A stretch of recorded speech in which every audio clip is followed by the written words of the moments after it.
Hello friends, ഇന്നത്തെ വീഡിയോയിലേക്ക് എല്ലാവർക്കും സ്വാഗതം. ഇന്ന് നബിദിനത്തോടനുബന്ധിച്ച് നമ്മുടെ മദ്രസയിലെ കുട്ടികളുടെ ഒരു ദഫ്മുട്ടാണെന്ന് ഇവിടുത്തെ വീഡിയോ കാണാൻ പോകുന്നത്. അതുകൊണ്ട് നിങ്ങളെല്ലാവരും ഇത് സ്കിപ്പ് ചെയ്യാതെ കാണണം. അതുപോലെ തന്നെ ഇത് കണ്ട് ഇഷ്ടപ്പെടുവാണെന്നുണ്ടെങ്കിൽ എല്ലാവരും ഒന്ന് ലൈക്ക് ചെയ്യണം, ഷെയർ ചെയ്യണം, സബ്സ്ക്രൈബ് ചെയ്യണം. നബിദിനത്തോടനുബന്ധിച്ച് നടത്തുന്ന ഈ ദഫ്മുട്ട് നമ്മുടെ മദ്രസയിൽ പഠിക്കാൻ വരുന്ന കുട്ടികളുടേതാണ്. എല്ലാവരും ഒന്ന് കണ്ട് എൻ്റെ ചാനൽ ഒന്ന് സപ്പോർട്ട് ചെയ്യണം.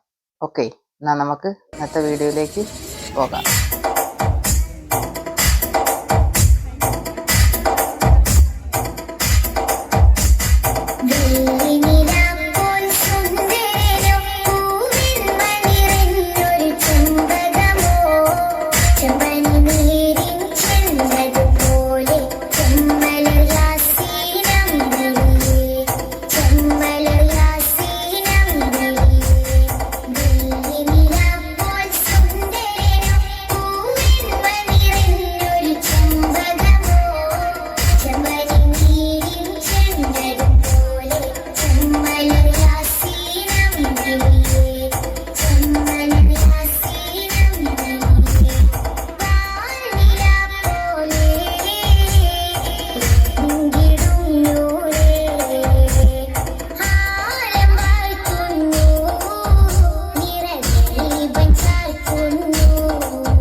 Mala